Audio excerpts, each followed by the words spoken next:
Everyone thought I was just a small-town car mechanic who got lucky marrying a billionaire. Even Daniel's family treated me like dirt. But when armed robbers crashed our wedding, they discovered something about me that shocked everyone, including my own husband. Before I tell you how my wedding day became a battlefield, make sure to hit subscribe and ring that bell. This story will blow your mind with twists you'll never see coming. Trust me, nothing is what it seems. My name is Sarah, and 6 months ago, I was just another grease-stained mechanic in a small town called Millfield. I owned a tiny auto repair shop that barely kept me afloat, but it was mine.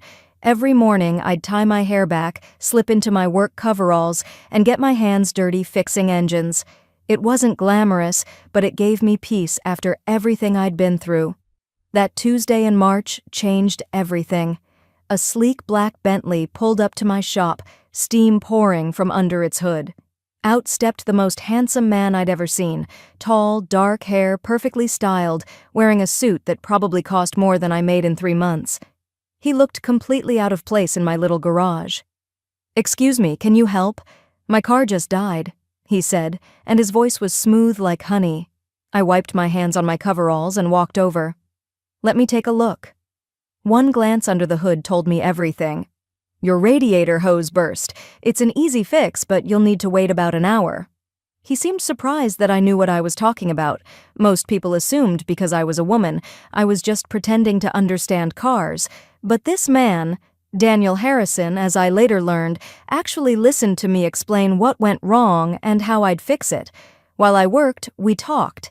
He was fascinated by my knowledge of engines, asking questions about different car models and repairs. Most wealthy people treated me like I was invisible, but Daniel seemed genuinely interested in what I had to say. When I finished the repair, he insisted on paying double my usual rate. "Would you maybe like to get coffee sometime?" he asked as he was leaving. I almost laughed. This man in his expensive suit asking out a mechanic? But something in his eyes seemed sincere. "Sure," I heard myself say. That coffee turned into dinner, which turned into long walks and late-night conversations. Daniel told me he was the CEO of Harrison Tech, a billion-dollar company his father had built. I told him about my shop, my love for fixing things, and my quiet life in Millfield. What I didn't tell him was why I'd chosen such a simple life, or what I was running from. 3 months later, he proposed. Not with some grand romantic gesture, but during a quiet evening at my tiny apartment above the shop. "Sarah, I've never met anyone like you," he said, getting down on one knee. "You're real, you're genuine, and you make me feel like myself instead of just my bank account. Will you marry me?" I said yes, but part of me wondered if I was making a huge mistake. Daniel knew Sarah the mechanic, but he didn't know who I really was before I became that person. The moment I met Daniel's family, I knew I was in trouble. His mother, Catherine Harrison, was everything I expected from a billionaire's wife, perfectly styled, dripping in diamonds, and looking at me like I was something unpleasant she'd stepped in. "So, you're the mechanic," she said when Daniel introduced us at their mansion. Not "nice to meet you" or "welcome to the family," just "the mechanic," like it was some kind of disease. Daniel's sister Amanda was even worse. 25 years old, never worked a day in her life, and made it her mission to remind me that I didn't belong. "It's so interesting that Daniel is marrying someone so different," she said with a fake smile. "I mean, we've always wondered what kind of woman could catch his attention away from all those successful businesswomen and socialites he used to date. Their father, William, was more subtle, but just as cold. He'd nod politely when I spoke, but never really engage. I could see him calculating in his head, how much damage would this marriage do to the family reputation? The worst part was the comments they thought I couldn't hear. During our engagement dinner, I went to the bathroom and heard Catherine talking to her friends. "I don't know what Daniel sees in her. She's so common, and those hands, you can tell she works with them. What will people think?" Amanda chimed in. "She's obviously after his money. I mean, what else could it be? She probably saw dollar signs the moment he walked into her little garage. Even the wedding planning was a nightmare. Catherine took over everything, making decisions without asking me. Trust me, dear, I know what's appropriate for our family. she'd say whenever I suggested something. She picked the venue, their family estate, the flowers, the menu, even tried to choose my dress. The only thing I put my foot down on was the guest list. I insisted on inviting my parents and my brother Jake, even though Catherine made it clear she thought they would embarrass the family. My parents, good, hard-working people who raised me with love and values, felt so uncomfortable around Daniel's family that they barely spoke at any of the pre-wedding events. My brother Jake was different, though. He'd served in the military with me years ago, and he was the only one who knew my real story. The night before the wedding, he pulled me aside. "Sarah, are you sure about this? These people don't deserve you. They have no idea who you really are or what you've done for this country." "That's the point, Jake," I told him. "I don't want to be that person anymore. I just want to be Sarah, the mechanic who fell in love with a good man." But Jake looked worried. "I've been doing some research on Daniel's business. There are people who want to hurt him, Sarah. His company has made some powerful enemies. I think you might need to be that person again soon." I brushed off his concerns. After everything I'd been through, all I wanted was a peaceful life. I thought my fighting days were over. The morning of my wedding dawned perfect and clear.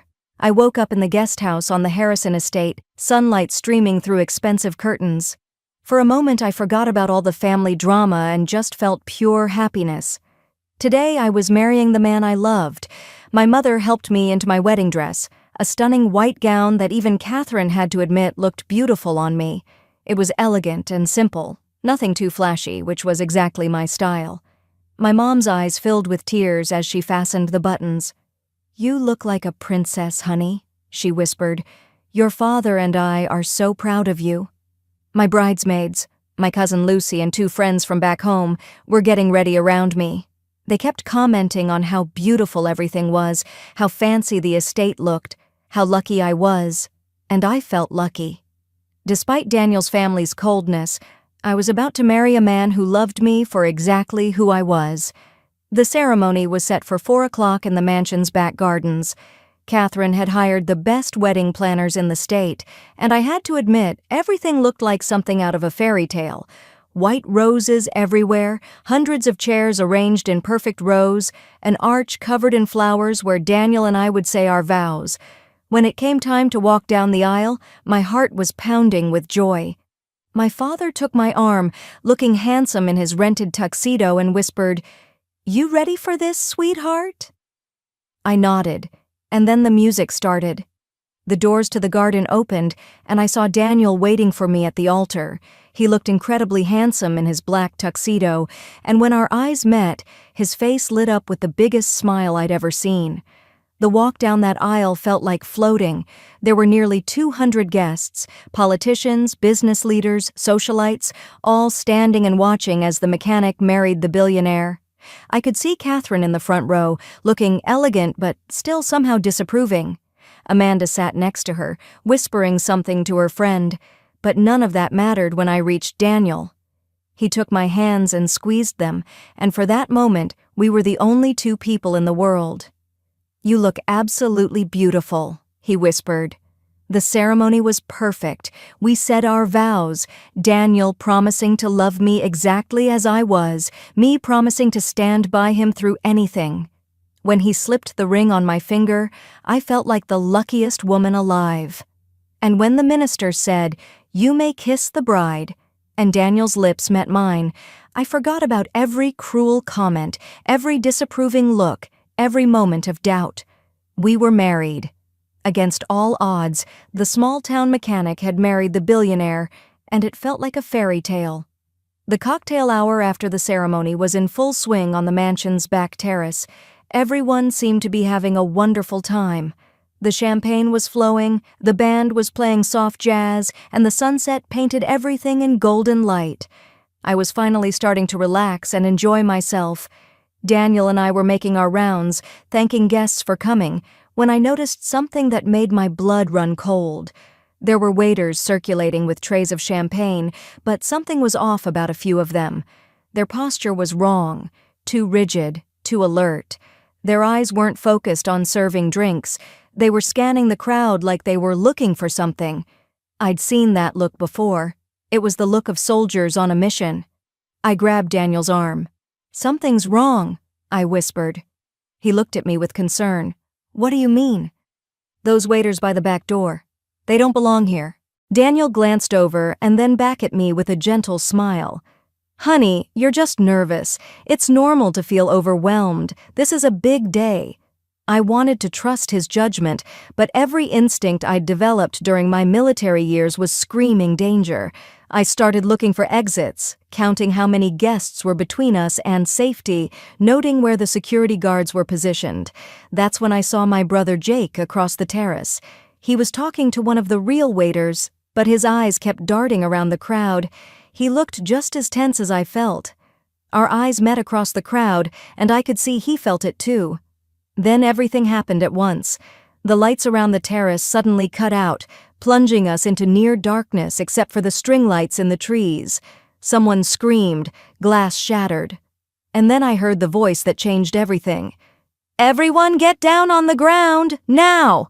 6 men in dark clothing with masks covering their faces had appeared from different directions, surrounding the terrace. They all carried guns and they moved with the precision of a trained unit. These weren't random robbers. This was a coordinated attack. Guests began screaming and dropping to the ground. I saw Catherine faint dead away, crumpling to the terrace in her expensive dress. Amanda was sobbing hysterically, clutching at some businessman's arm. Daniel's father, William, stood frozen, his face pale with shock. "This is not a robbery," the leader announced, his voice carrying across the terrace. "We want everyone's jewelry, wallets, and phones. Move quickly and no one gets hurt." But I knew better. I'd seen operations like this before. This wasn't about jewelry or money. When professional soldiers disguised as robbers target a specific event like this, they're after something much bigger. Daniel pulled me close, trying to shield me with his body. "It's okay, Sarah. Just do what they say and we'll be fine." But I was already calculating. 6 men, probably more we couldn't see. Multiple exit points blocked. Innocent civilians everywhere who could get caught in crossfire. And Daniel, my husband of less than an hour, had no idea what was really happening. One of the men approached us, his gun pointed in our direction. "You, pretty lady in the wedding dress, take off that jewelry, all of it." I started to comply, removing my earrings and necklace with shaking hands. Daniel was fumbling with his watch, trying to get it off quickly. The gunman grew impatient. "Faster!" he shouted, grabbing my arm roughly. The force of his grip tore the delicate fabric of my dress sleeve, ripping it halfway off my shoulder. And that's when something inside me snapped. The moment that gunman's hands touched me, 12 years of military training kicked in like muscle memory. The fear, the confusion, the helplessness, it all disappeared, replaced by cold, calculating focus. I'd been Staff Sergeant Sarah Mitchell, U.S. Army Special Forces, before I became Sarah the mechanic. I'd served 3 tours in Afghanistan, led rescue missions behind enemy lines, and saved more lives than I could count. I'd retired after watching too many good soldiers die, seeking peace in my little garage. But peace was over. The gunman who grabbed me made a fatal mistake. He expected a terrified bride, not a trained killer. In one fluid movement, I grabbed his wrist with both hands, twisted sharply to break his grip, and drove my knee into his solar plexus. As he doubled over, gasping for air, I relieved him of his weapon and brought the butt of the gun down on the back of his head. He crumpled to the ground unconscious. The entire exchange took maybe 3 seconds. The other 5 gunmen froze in shock. Their partner had just been taken down by a woman in a wedding dress. "Sarah?" Daniel stared at me like he'd never seen me before, which, in a way, he hadn't, but I didn't have time to explain. The other gunmen were recovering from their surprise and raising their weapons. I shoved Daniel behind an overturned table and shouted to the crowd, "Everyone stay down and crawl toward the house! Move now!" I could hear Catherine somewhere behind me, wailing, oh my God, what is happening?" 2 gunmen were advancing on my position. Using the unconscious man's weapon, I provided covering fire while the guests scrambled for safety. The beautiful wedding reception was transforming into a war zone, flower arrangements exploding under gunfire, champagne glasses shattering, elegant tables splintering as bullets tore through them. My brother Jake appeared at my side, having disarmed one of the other gunmen. "I told you this was going to happen," he shouted over the noise. "Save the 'I told you so' for later," I replied, reloading the weapon with practiced efficiency. "How many more?" "I count 3 still active, but there might be more inside the house." I did a quick tactical assessment. The remaining gunmen had taken defensive positions behind the bar and some large planters. They were trying to control the exits to prevent anyone from escaping or calling for help. This confirmed my suspicion. They weren't here for a simple robbery. "They're after Daniel," I told Jake. "This whole thing is a targeted hit." Daniel, still crouched behind the table, grabbed my arm. "Sarah, what are you doing? Who are you?" There wasn't time for explanations. One of the gunmen was flanking around the left side, trying to get behind our position. I could see Amanda and William huddled together near the house, both of them staring at me in complete shock. The woman they'd dismissed as a lowly mechanic was systematically dismantling a professional hit squad.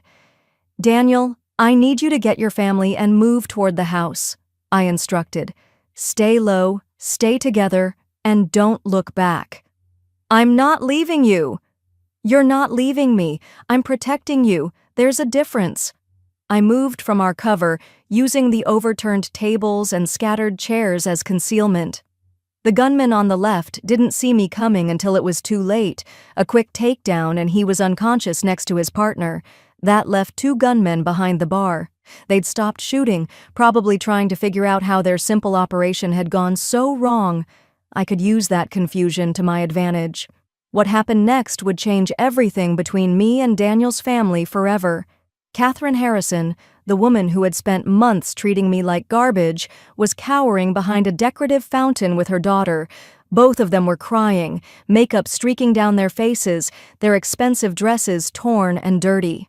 When one of the remaining gunmen spotted them and started moving in their direction, I didn't hesitate.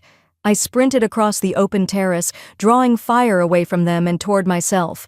The gunman's shots went wide as I dove behind the dessert table, our beautiful 3-tier wedding cake exploding in a shower of frosting and flowers. "Catherine! Amanda! Move toward the house now!" I shouted. But Catherine was frozen with terror, unable to move. The gunman was getting closer, his weapon trained on her. In that moment, I realized that despite everything they'd put me through, I couldn't let them die. They were Daniel's family, which made them my family now. I flanked around the fountain from the opposite side. The gunman didn't see me until I was right behind him. One precise strike to his neck and he dropped like a stone. Catherine stared up at me from the ground, her perfectly styled hair disheveled, her face streaked with tears and dirt. You saved us," she whispered. "Can you walk?" I asked, helping her to her feet. She nodded, still in shock. Amanda was clinging to my arm like a lifeline, this woman who had called me a gold digger just hours earlier. "I'm sorry," Amanda sobbed. "I'm so sorry for everything I said about you." "We'll talk later," I told her. "Right now, we need to get you safe." There was still one gunman left, and he'd retreated into the house. Jake had secured the perimeter and was helping the remaining guests evacuate, but we couldn't leave while there was still a threat inside. Daniel appeared at my side, looking at me with a mixture of awe and confusion.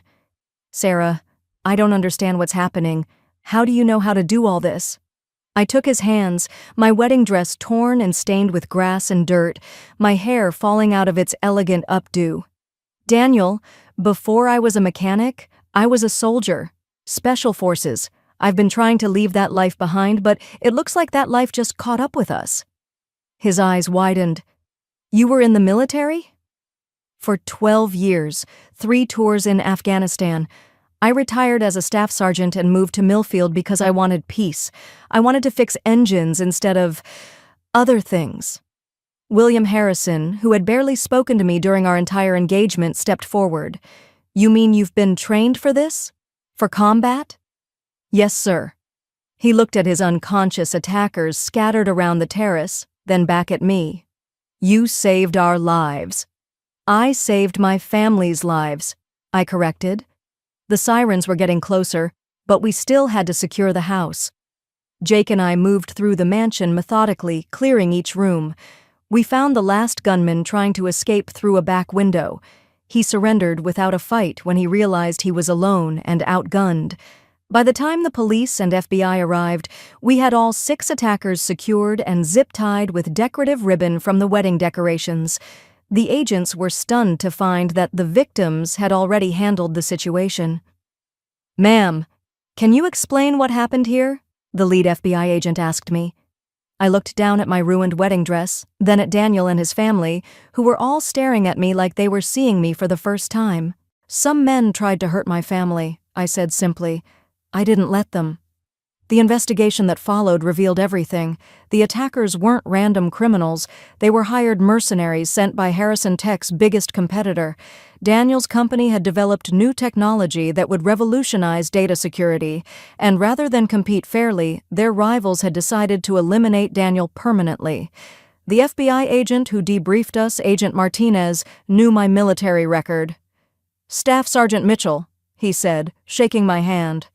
"I've read about some of your missions overseas. Your country owes you a debt of gratitude." Daniel's jaw dropped. "Staff Sergeant?"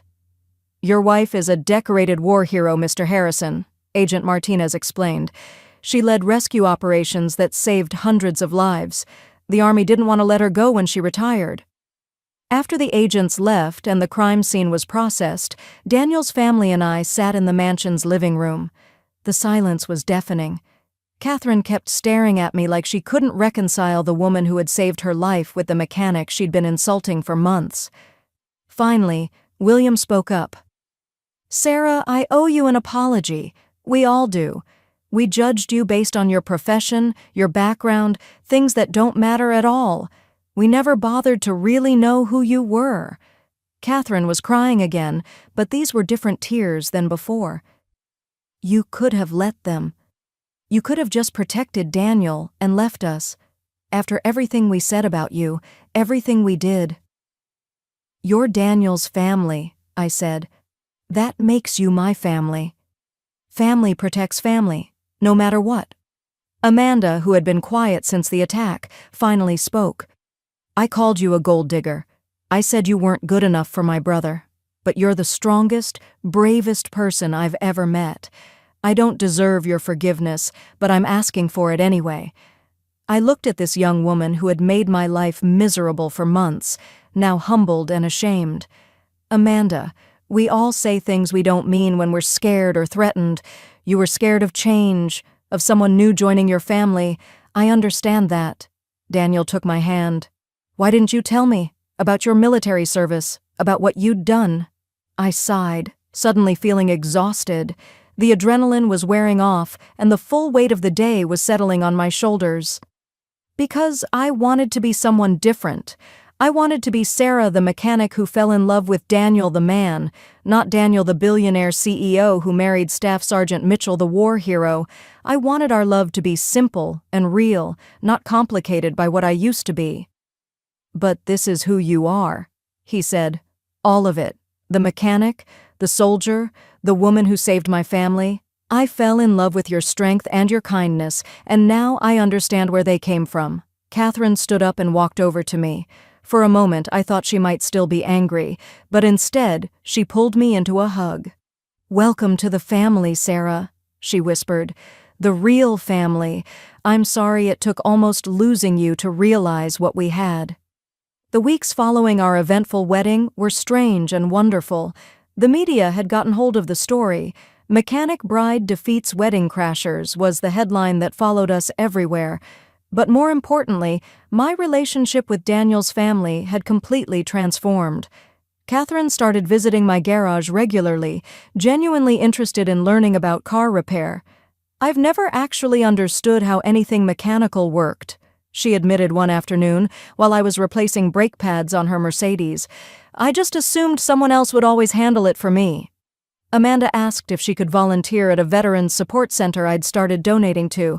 "I want to do something meaningful with my life," she told me. "Something that would make you proud to call me your sister-in-law." "William, the man who had barely acknowledged my existence, became one of my strongest supporters. He used his business connections to help other veterans find jobs and housing. "You opened my eyes to what real service looks like," he said. But the biggest change was with Daniel. Learning about my past didn't drive us apart, it brought us closer together. He started asking me about my experiences overseas, not out of morbid curiosity, but because he wanted to understand every part of the woman he'd married. "I feel like I know you better now," he told me one evening as we sat on the porch of our new house, a compromise between his mansion and my tiny apartment. "I always wondered where your strength came from, why you seemed so calm in difficult situations. Now it makes sense." "Are you disappointed?" I asked. "That I'm not just the simple mechanic you thought you were marrying?" He laughed and pulled me closer. "Sarah, you are the most complex, fascinating, incredible woman I've ever met. You're a war hero who chose to find peace in fixing engines. You're strong enough to take down armed men, but gentle enough to forgive people who treated you badly. You're exactly who I thought I was marrying, and so much more." The funny thing is, my military background actually helped with Daniel's business. Harrison Tech started developing security systems for military contractors, and my experience proved invaluable. I went from being seen as an outsider who didn't belong in Daniel's world to being recognized as someone who brought unique value to it. Jake, who had been so worried about the wedding, became a regular fixture at family dinners. "I'm glad you married him," he told me one Sunday afternoon. "Not because he's rich, but because he loves all of you, not just the parts he thought he understood." 6 months later, Daniel and I renewed our vows in a small, private ceremony, just family and close friends.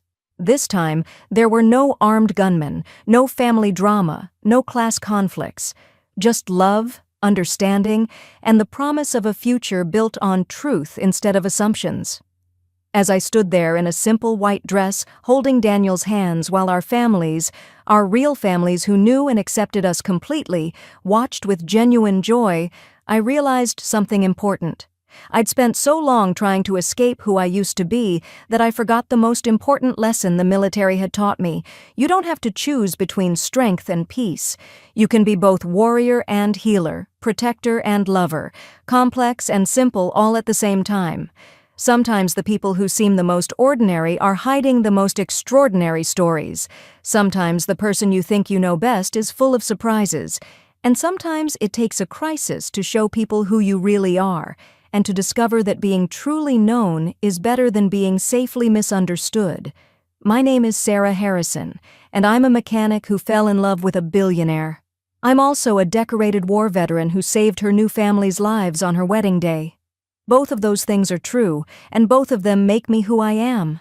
The woman who can fix your car and protect your life, who chose love over fear, and who learned that the right family will love you not despite your secrets, but because of your strength. That's my story, and I'm proud of every part of it. What would you have done in my situation? Would you have revealed your past to Daniel before the wedding, or do you understand why I kept it secret? Have you ever been surprised by discovering someone's hidden strengths? Let me know in the comments below. And if this story shocked you as much as it shocked Daniel's family, don't forget to like this video and subscribe for more incredible true stories. Hit that bell icon, because trust me, the stories I share will leave you speechless. Until next time, remember that everyone you meet is fighting battles you know nothing about, and sometimes the quiet ones are the strongest of all.